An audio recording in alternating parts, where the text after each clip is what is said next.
Nuevamente, bienvenidos a los que nos están visitando. Verdaderamente estamos honrados con su presencia. Saludos y bienvenidos a los que nos están viendo a través de nuestro canal de YouTube. Yo soy el pastor Michel Nazario nuevamente y bien contento de estar en la casa del Señor. Estamos dando cierre a nuestra serie durante las últimas 4 semanas. Hoy 5 hemos estado explorando el libro del apóstol Pedro, la carta de Pedro a la iglesia perseguida del Asia Menor. Estamos en época del emperador Nerón y hay una persecución que se ha desatado a través de todo el imperio romano en contra de los cristianos. Y Pedro les está escribiendo para darles aliento, para darles fortaleza, para darles esperanza a ese pueblo cristiano de Dios que está siendo perseguido. Y cuando el grupo de pastores estábamos discutiendo este sermón, nos chocó el cambio que observamos en Pedro. El Pedro que escribe esta epístola versus el Pedro que está registrado en los evangelios, los 4 evangelios. Y en la primera parte del libro de los Hechos, los primeros 12 capítulos, de hecho, el 60% del libro de los Hechos está dedicado, centrado en el personaje de Pedro. ¿Y cómo recordamos a Pedro? El Señor lo llamó, él estaba pescando, el Señor lo llamó, dice las Escrituras que él dejó todo y fue y siguió al Señor. Y era una persona impulsiva, siempre estaba haciendo algo, a veces lo que hacía era rayaban lo ridículo, o a veces rayaban lo sublime. Él pensaba y hacía las cosas o decía las cosas antes de pensarlo, era impulsivo y era un arrojado. A veces lucía un poquito soberbio y entró en muchos problemas con eso. Jesús cuando estaba caminando por las aguas, él le dijo a Jesús, yo quiero caminar también, y ellos vengan, y él caminó sobre las aguas un poquito hasta que miró el oleaje y entonces comenzó a hundirse. Fue el Pedro que cuando Jesús dijo, ¿quiénes dicen los hombres que soy yo? Tuvo un momento ahí de lucidez y dijo, tú eres el Cristo, el Hijo de Dios viviente. Y el Señor se impresionó con lo que había dicho Pedro, pero varios días después, cuando Jesús anuncia que va a subir a Jerusalén, Pedro le dice, no, tú no puedes ir a Jerusalén, ¿cómo vas a hacer eso? ¿Y qué fue lo que Jesús le dijo? Apártate de mí, Satanás, porque pone la mira en las cosas de los hombres, no en las cosas de Dios. Pedro estuvo con Jesús en el huerto de Getsemaní. Jesús le pidió que se quedara despierto, pero el sueño era tal y el cansancio que él se pasó durmiendo ahí. De pronto llegaron los guardias, él sacó la espada y le tumbó la oreja del sirviente del sumo sacerdote. Y el Señor le había dicho de antemano de que él iba a ser entregado esa noche y todos lo iban a abandonar. Y Pedro dijo, no, aunque todos te abandonen, yo no te dejaré jamás. Y si tengo que dar mi vida por ti, voy a dar mi vida por ti. Y sabemos lo que pasó ahí. El gallo cantó y Pedro lo negó 3 veces. 3 veces lo negó. Pero el Señor vino y restaura a Pedro. Después que Jesús resucita, restaura a Pedro. Y vemos ahora a un Pedro, después que fue investido del poder del Espíritu Santo, predicar en Pentecostés y se convirtieron 3,000 personas en ese momento. Lo arrestaron. Fue llevado a Sanedrín y le prohibieron que hablara en nombre de Jesús. Y él dijo, no podemos dejar de hablar ni decir las cosas que hemos visto y oído. Él sufrió persecución. Inclusive sufrió martirio. Dice la historia de que él fue crucificado. Él pidió con la cabeza hacia abajo porque no se encontraba digno de ser crucificado como su Señor. Así que vemos un Pedro que transicionó de alguien que era bien ligero al hablar y bien, se me escapa la palabra, arrojado, vamos a decir arrojado, a un Pedro que ya ahora es más maduro, un Pedro maduro. Y hemos estado estudiando el libro de Pedro. Primer capítulo le dice a los que están perseguidos que tenemos una esperanza viva en Cristo, en el Jesús resucitado, que tenemos esperanza de ser levantados juntamente con Jesús. Él dice que tenemos una nueva identidad en el Señor. El Señor nos ha hecho hijos de Dios. Aquellos que le sirven y han entregado sus vidas a Él. Tenemos una identidad colectiva. Somos pueblo escogido, real sacerdocio, nación santa, pueblo adquirido por Dios. Y Pedro también nos enseña ya en el capítulo 3 cómo debemos de vivir en ese reino, en esa nación del cual somos parte y cómo debemos de relacionarnos, cómo debemos de enfrentar las dificultades, y todo era buscando asemejarnos a Jesús en todo lo que nosotros hacíamos. La semana pasada el hermano Miguel habló sobre las prácticas que nos ayudan a crecer y a madurar en el Señor, que incluía la oración, el amor, la hospitalidad y el servicio. Y ahora Pedro va a cerrar su carta. Pedro cierra su carta, estamos en el capítulo 5. Qué bueno ha estado esa epístola de Pedro, ¿verdad? Cierra su carta nos vamos a enfocar en unos versículos donde él nos da 3 invitaciones, cosas que debemos de hacer para continuar madurando en nuestra formación espiritual. Y el título que yo le he puesto a este sermón es este: ponte esto para que se lo recuerden, ponte esto, suelta eso y ten cuidado. Y vamos a elaborar un poquito más sobre eso, pero yo los invito, por favor, aquellos que puedan, nos ponemos de pie para ir a las Escrituras. Estamos en Primera de Pedro, capítulo 5, los versos del 1 al 11. Pedro 5, del 1 al 11. Y así dice la palabra del Señor, en el nombre del Padre, del Hijo y del Espíritu Santo. Amén. A los líderes de la iglesia que están entre ustedes, yo que soy líder como ellos, testigo de los sufrimientos de Cristo y partícipe con ellos de la gloria que se ha de revelar, les ruego esto: pastoreen el rebaño de Dios que está a su cargo, no por obligación ni por ambición de dinero, sino con deseo de servir, como Dios quiere. No sean tiranos con los que están a su cuidado, sino sean ejemplos para el rebaño. Así, cuando aparezca el pastor supremo, ustedes recibirán la corona inmarchitable de la gloria.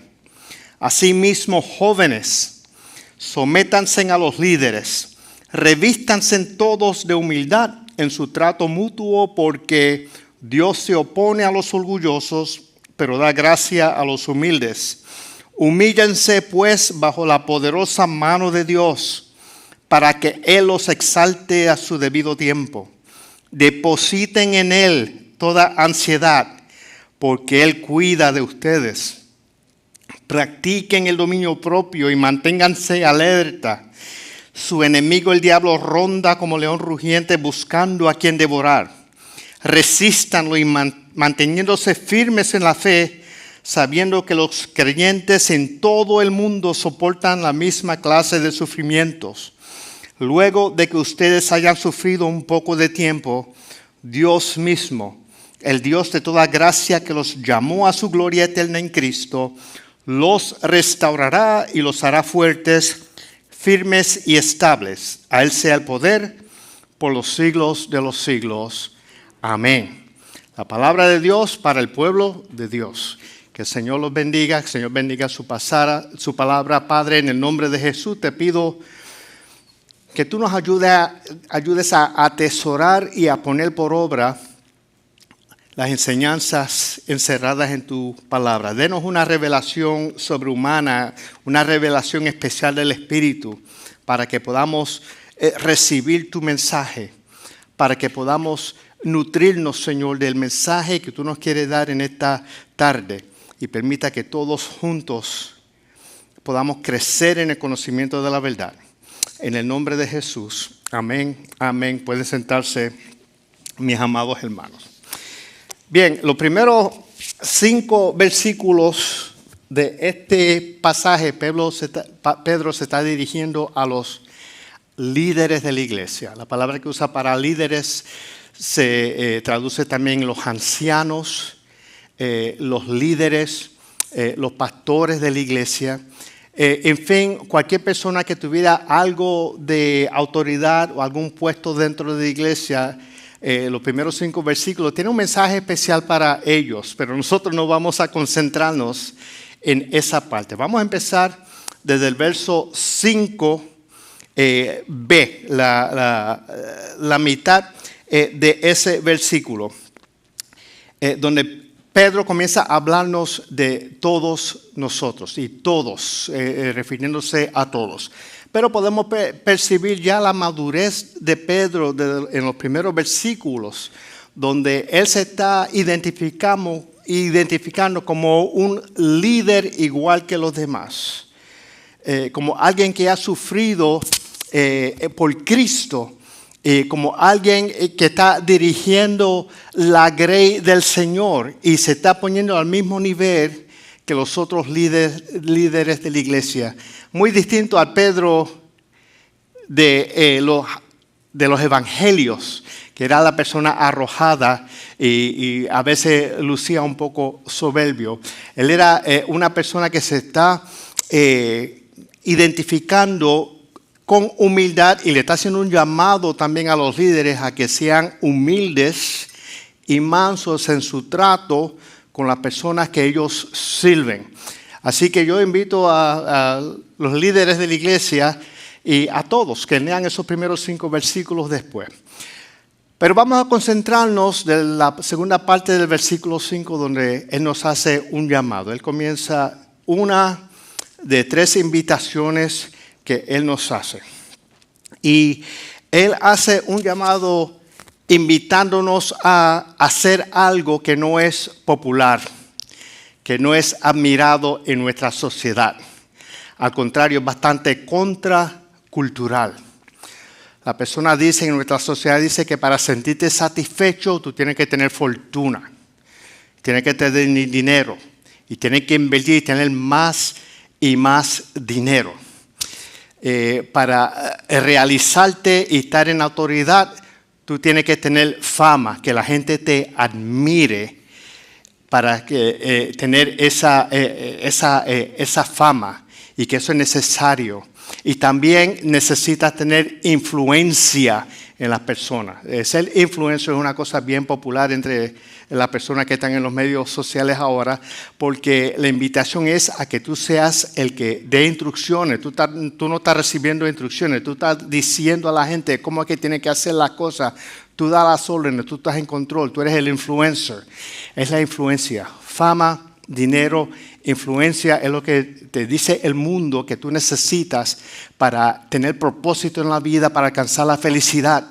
Pero sabemos que tanto la sociología, la psicología, la historia, la experiencia, la Biblia, la religión nos ha enseñado de que en la búsqueda de estas cosas que no dan propósito en la vida es una pérdida de tiempo. ¿Cuántas personas famosas, ricas, millonarias vemos a diario que se quitan la vida porque no hay sentido, no hay placer en sus vidas? Y lo otro que dice el mundo es que si esas 3 cosas no funcionan, déle rienda suelta a los placeres, la indulgencia, el placer. Déle rienda suelta a los placeres. Y sabemos por la experiencia hasta de Salomón en el Antiguo Testamento que él se dio licencia para todos los placeres, que todo eso era vanidad y nada de eso llenaba.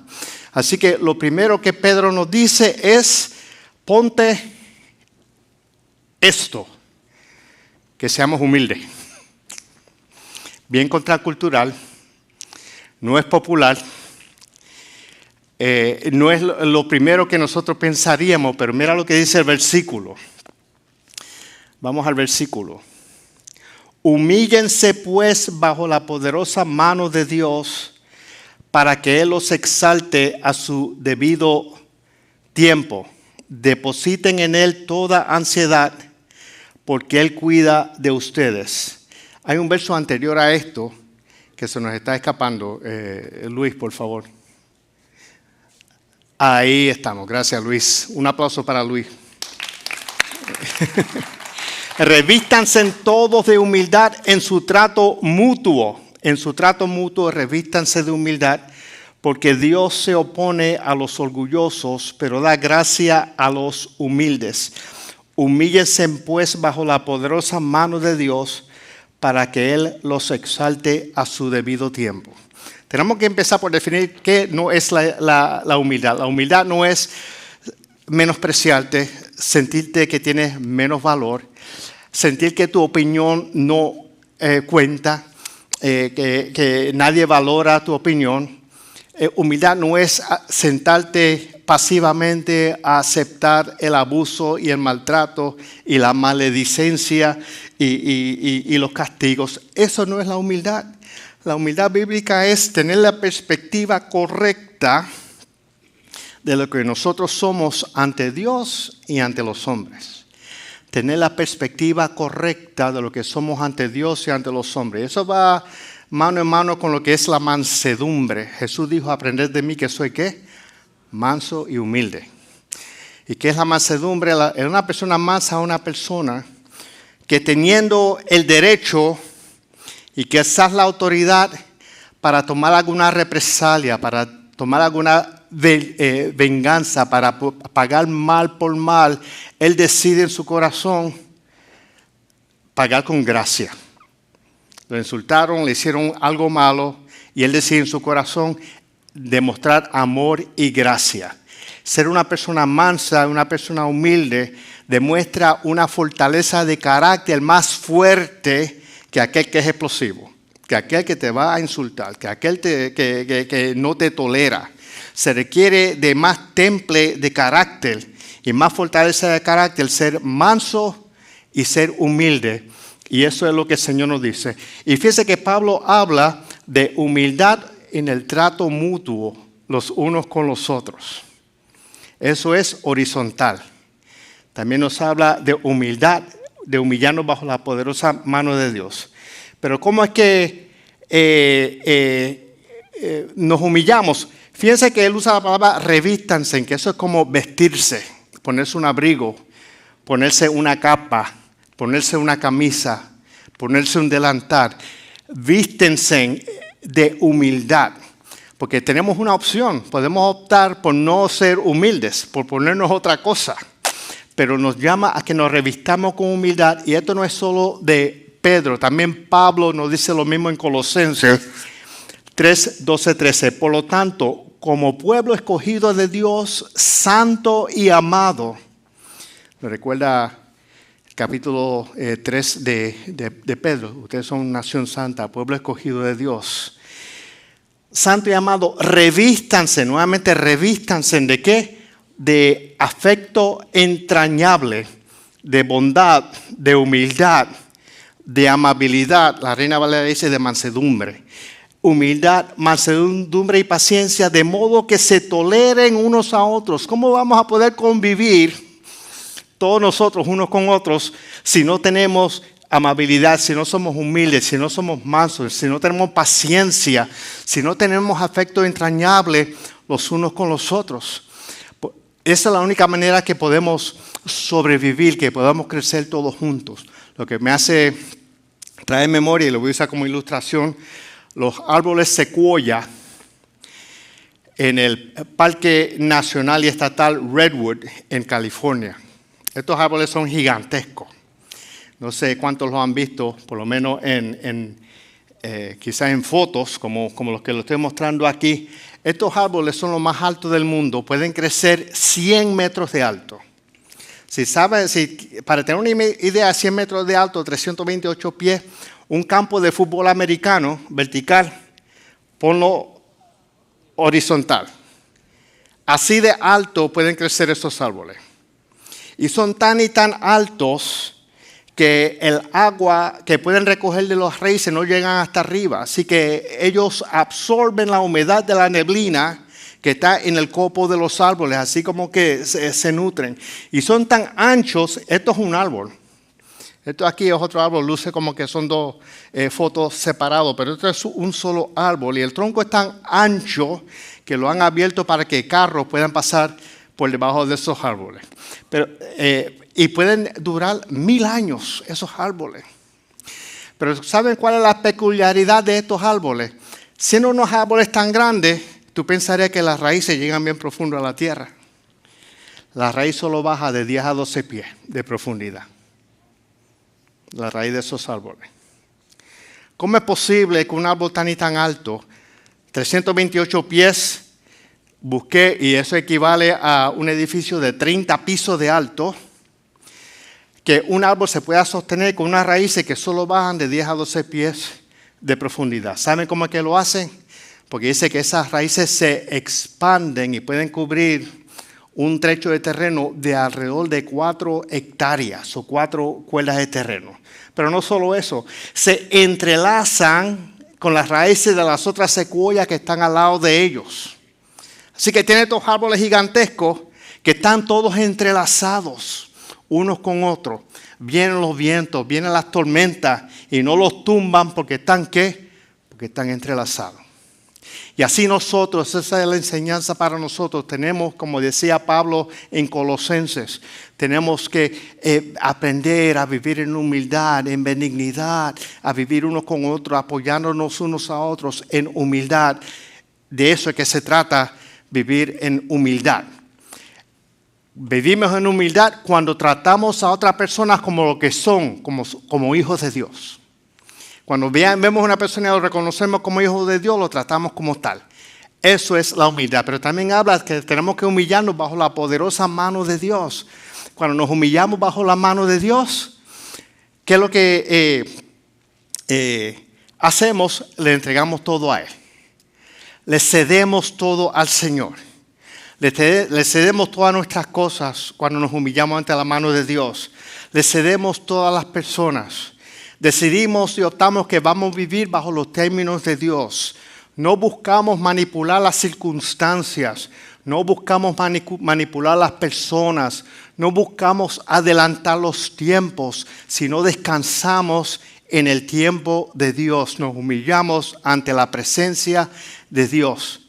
Lo que nos lleva a la segunda invitación que nos hace Pedro. La segunda invitación, que es que suelta la ansiedad. Lo primero era ponte esto. ¿Qué es lo que nos vamos a poner?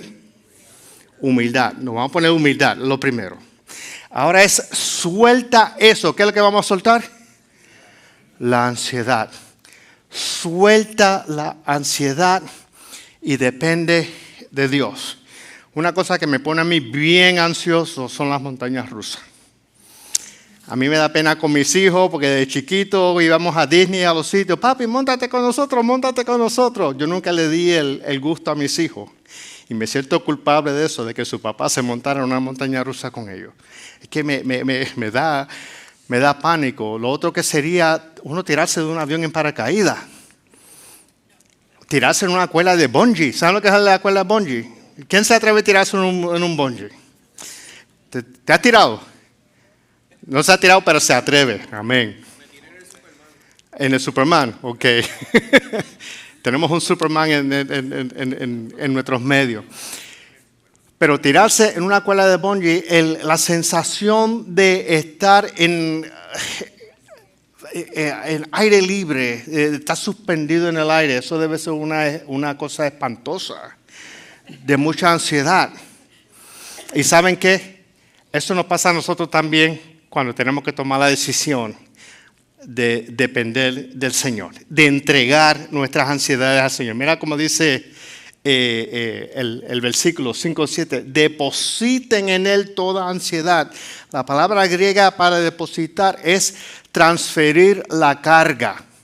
Tú tienes una carga, tienes una mochila con 40 libras de cosas dentro de la mochila y ya estás cansado de cargarlo tanto, y la invitación es tú quitarte la mochila y dárselo al Señor. Dale la mochila al Señor. Y nosotros tenemos que aprender, y así es como nosotros nos humillamos ante la poderosa mano de Dios. Me encanta un libro que escribió el pastor Henry Nouwen. Henry Nouwen es un sacerdote católico. Ya él falleció, él era de los Países Bajos, de Netherlands. Y él escribió este libro, Flying, Falling y Catching, volando o volar, cayendo y atrapando. Él hizo amistad con una familia de trapecistas, que era la familia Rodley. Ellos se identificaban como los Flying Rodleys. Flying Rodleys. Y él le encantaba ver las acrobacias de estos trapecistas y tuvo una conversación con el papá de los trapecistas. Y el Señor le decía, la gente piensa que la persona más audaz, que la persona más importante es el flyer, el volador, el que suelta la barra y está suspendido en el aire.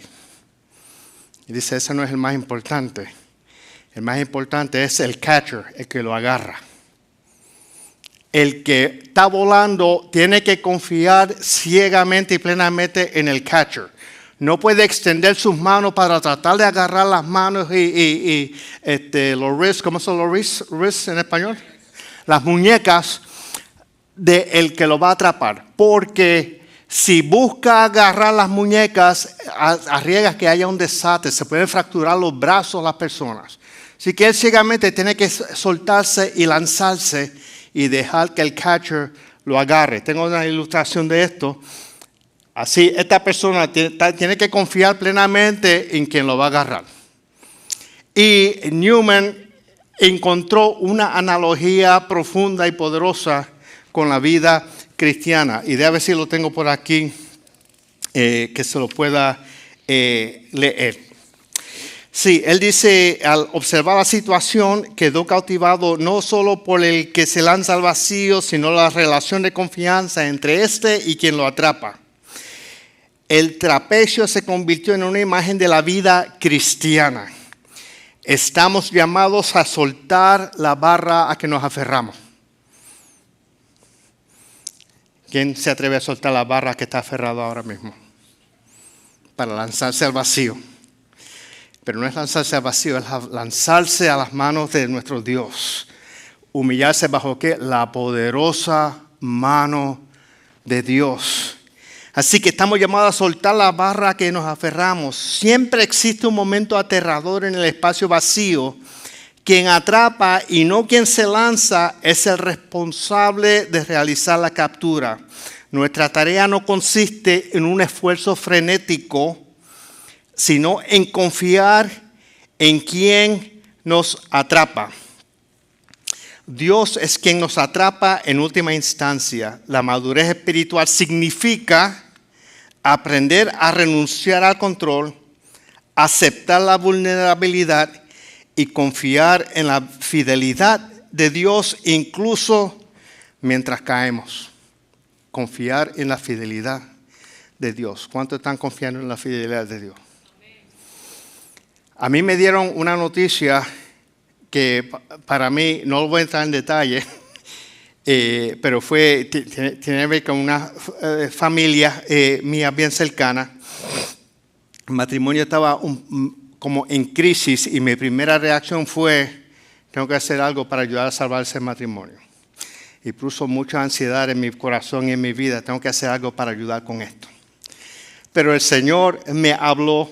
Estábamos estudiando el libro de Filipenses, capítulo 4, verso 6. Por nada estéis ansiosos, sino presenten todas sus oraciones y tus ruegos al Señor con acción de gracias.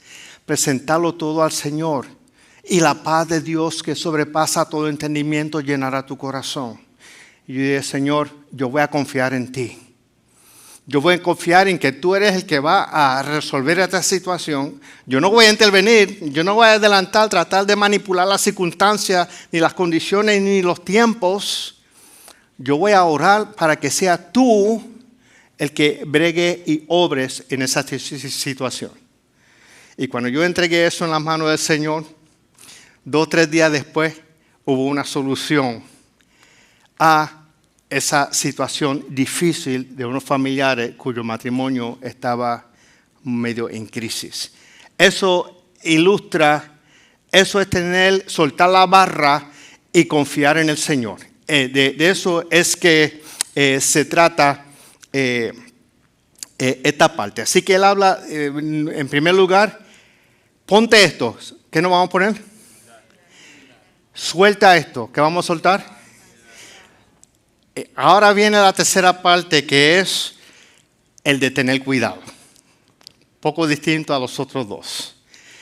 Ten cuidado, mantente alerta y firme. Tenemos que tener mucho cuidado con lo que hacemos, a lo que nos enfrentamos. Mira lo que dice el versículo.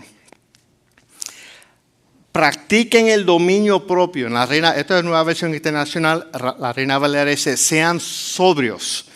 Sean sobrios, manténganse alerta. Su enemigo, el diablo, ronda como león rugiente buscando a quien devorar. El diablo ruge como león rugiente buscando a quien devorar. Cuando habla de practiquen dominio propio, ser sobrio, no se está refiriendo a el alcohol o a la droga, el abstenerte del alcohol, a no emborracharte. A eso no es que se está refiriendo. Lo que está diciendo es que nos mantengamos alerta, que estemos atentos, que estemos enfocados en las cosas que nos están sucediendo a nuestro alrededor, enfocando en las cosas que están ocurriendo exterior a nosotros y cómo nos sentimos en el interior. ¿Por qué? Porque hay un enemigo que se llama el diablo, y aquellos que creen que el diablo no existe están bien equivocados. Eso está bien claro. Jesús tuvo su encuentro con Satanás y el diablo. Y Pedro lo dice también. Y él está rondando como león rugiente buscando a quien devorar. ¿Cuál es la mejor película de Disney de todos los tiempos? ¿Cuál es?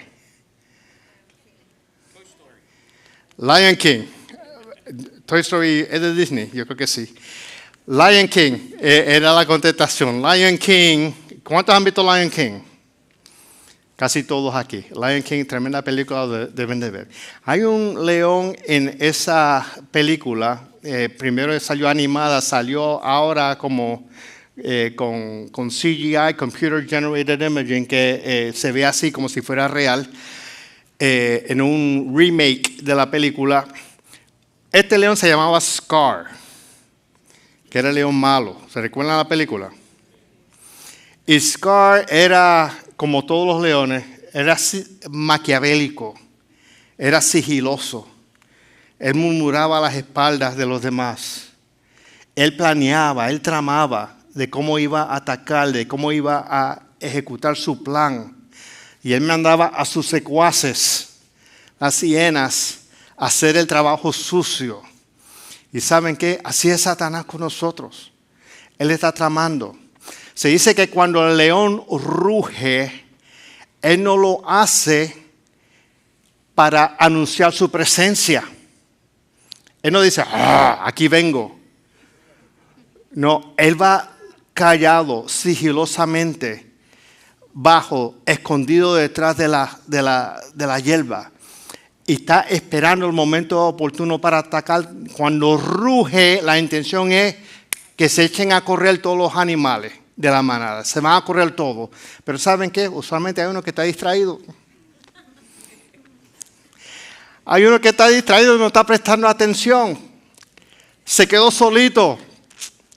Se quedó solito. Y cuando tú estás solito, tú eres presa fácil del diablo. Vas a ser presa fácil del león. Por eso dice Pedro, estén alertas. Estén alertas porque Satanás, como león rugiente, está buscando a quien devorar. Y él nos devora de muchísimas maneras. Y no tenemos que tenerle miedo a él. Jesús dijo, el ladrón, refiriéndose a Satanás, viene a matar, hurtar, a destruir. Yo he venido para que tengan vida y la tengan en abundancia.